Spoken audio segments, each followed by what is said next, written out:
In those days there was no king in Israel.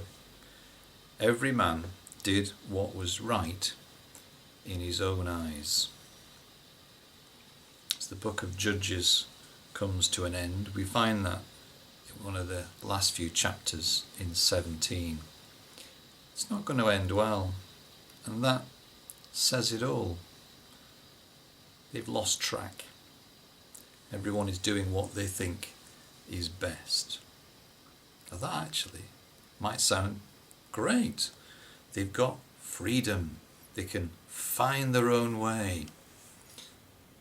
So it's a bit like modern times. And yet, it's disastrous. They've got no direction. Here's a kind of a quick rundown of what's going on after Samson's time in this vacuum. We are introduced to Micah, who lives in Ephraim's place. He robs his mum of lots of silver. Then he owns up and gives it her back. She's delighted that her son's been honest. What does she do? She uses some of this silver that's been returned to her to make a few idols and sets up a little shrine. Wow. And then the son thinks, wouldn't it be good to have a priest, someone to sort of finish it all off, do it properly. And a wandering Levite passes by, so he hires him to be a priest. You could say this last bit's the tale of two priests. And the tribe of Dan realised they've not really got an inheritance yet. They're around, but they haven't got a place they can call their own, so they go off in search. And as part of their search, a place where they think they've found their patch, they notice Micah's got a few idols, he's got a priest. Oh, hey, this would be good. So they commandeer the priest and the idols, just take them, and off they go. So you've got a sense of, we're making it up as we go along. We'll have a bit of this and a bit of that. And then another priest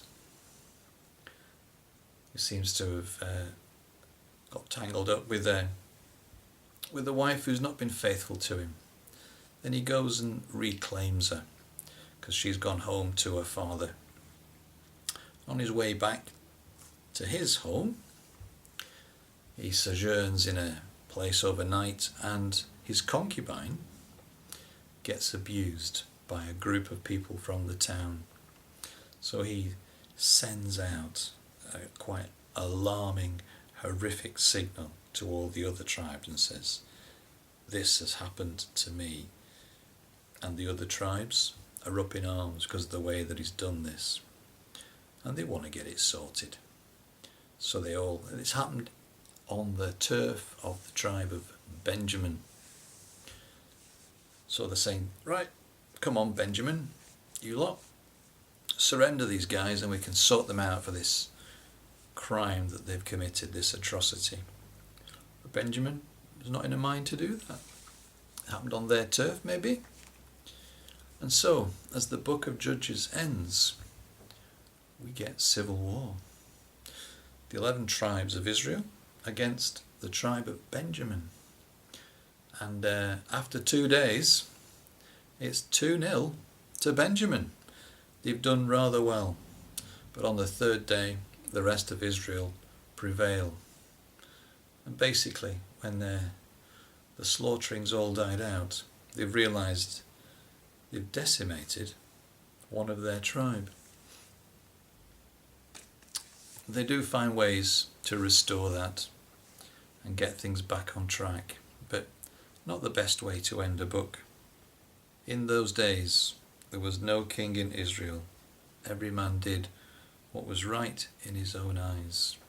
We need to do what's right in the eyes of God. And as we've found throughout Judges, that's where we need to go and find God's kingdom.